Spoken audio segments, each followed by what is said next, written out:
Welcome everyone. My name is Dr. Goodrich.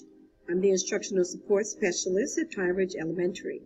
I'd like to take this time to welcome everyone to our annual Title I meeting for our 2019-2020 school year.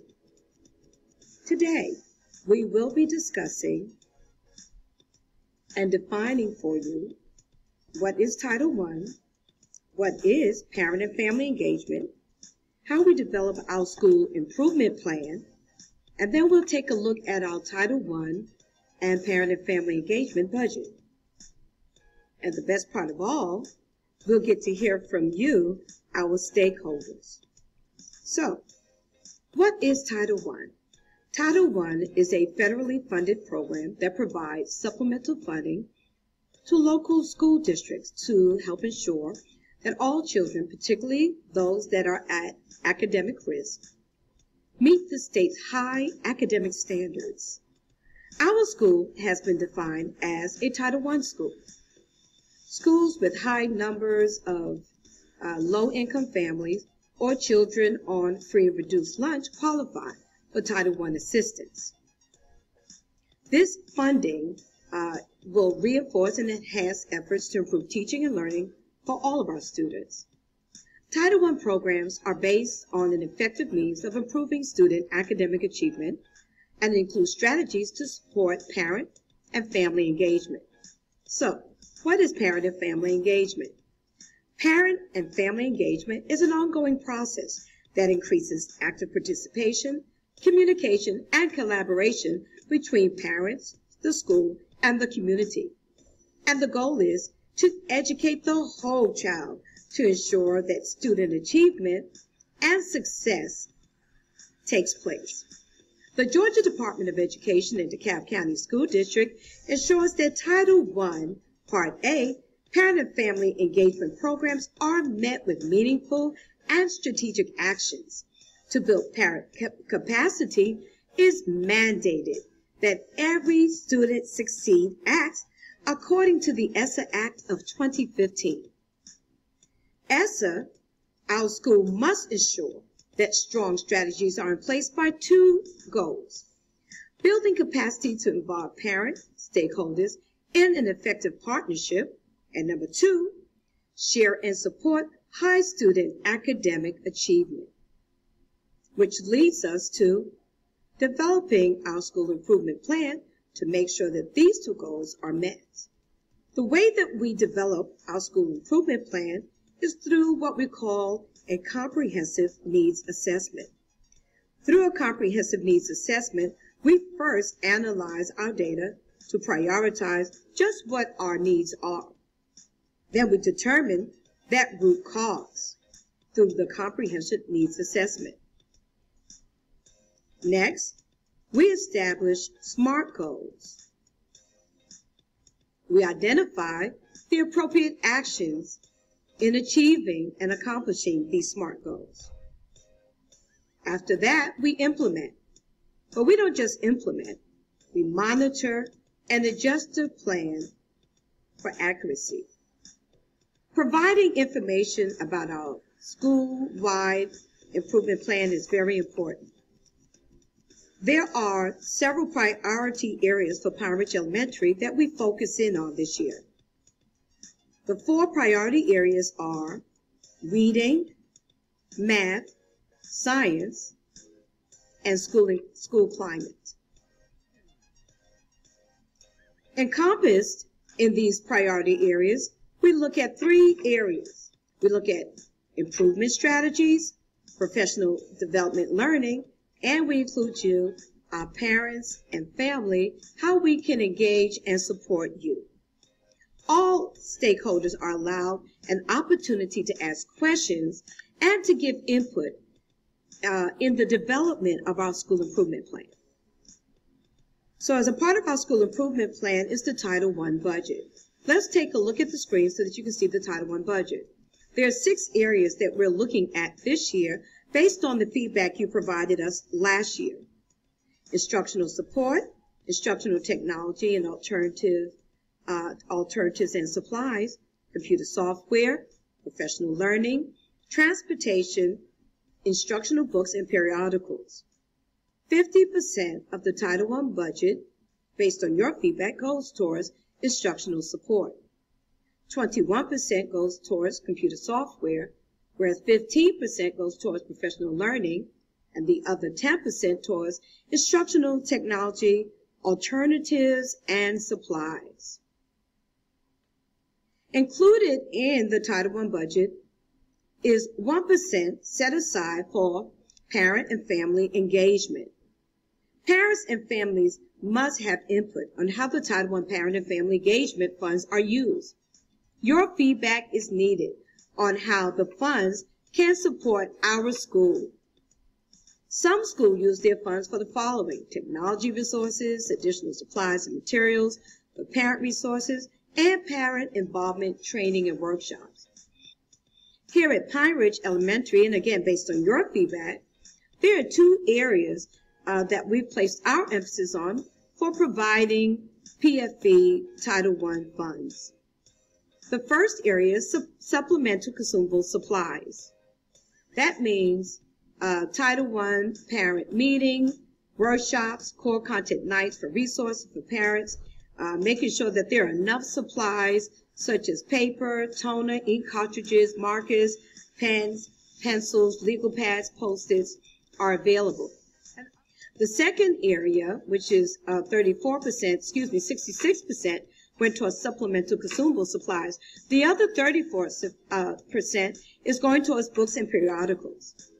And this allowed parents to check out during the day these items designated to help support your child at home, again with ELA, reading, math, science, and social studies. So very quickly, what suggestions do you have on how we can increase parent and family engagement and use our funds to support these strategies?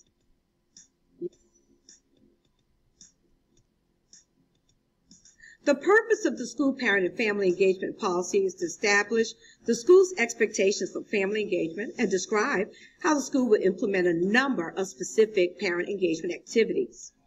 The parent and family engagement policy has several components that must be clearly defined for parents and families. Number one, what is Title I? What is parent and family engagement? 2, what is the school's plan for shared student achievement, and how will the plan be included and engaged? 3, what are the school's academic goals? And finally, what opportunities will the school offer to build parent and staff capacity? This also brings us to our next area.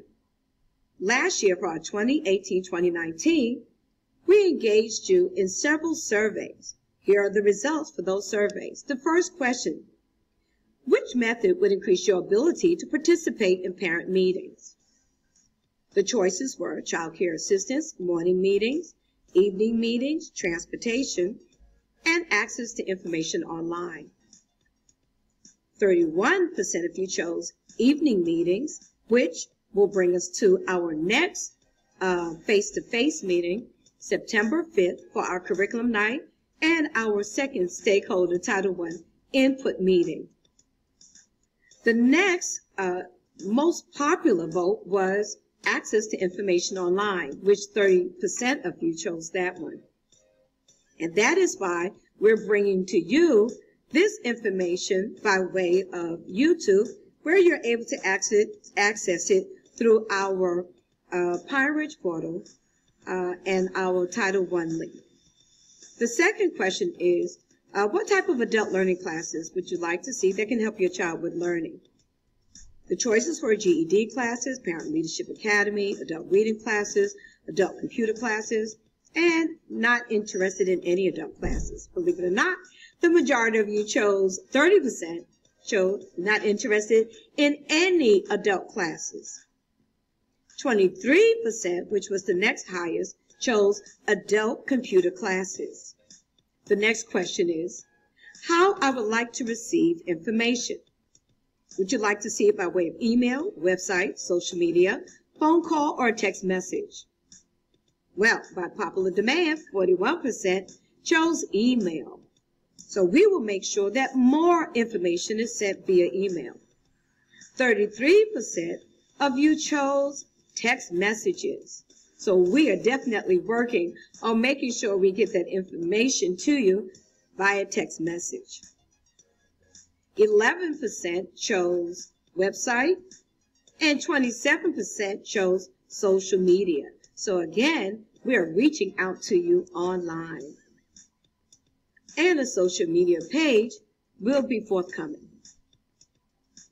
The next question is how you would like the Parent Family Engagement Funds, which is that 1% of the Title I funding, used at Pine Ridge.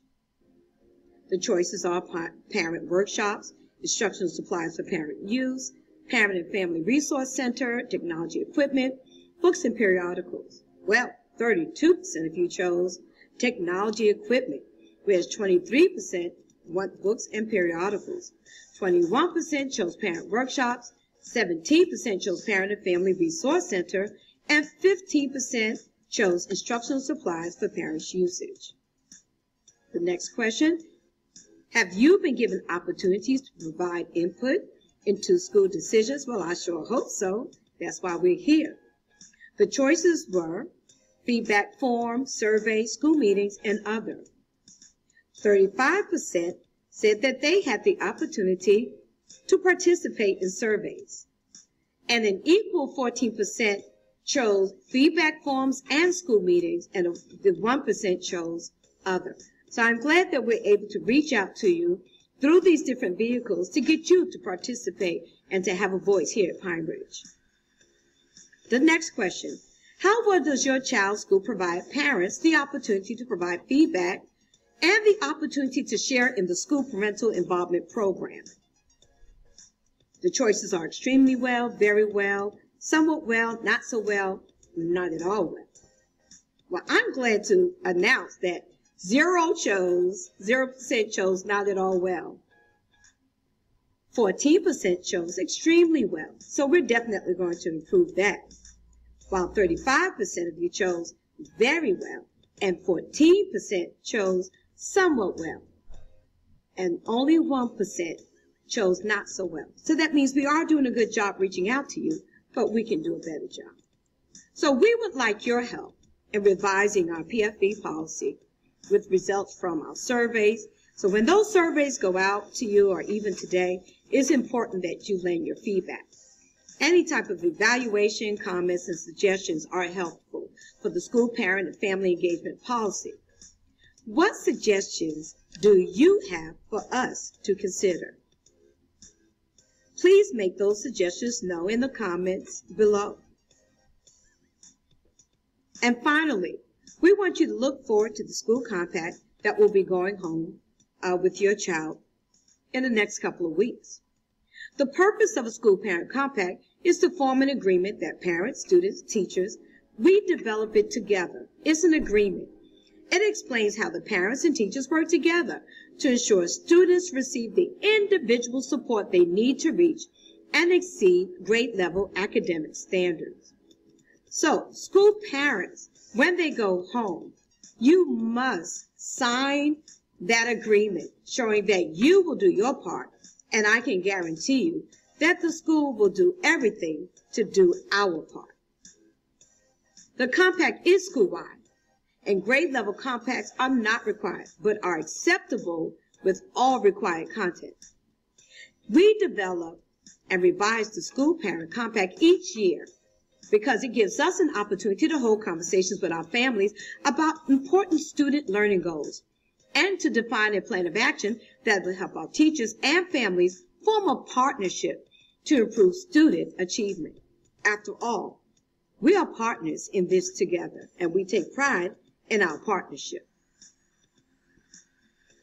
So using the current 2018-2019 School Parent Compact on your feedback form, what suggestions do you have for us to consider?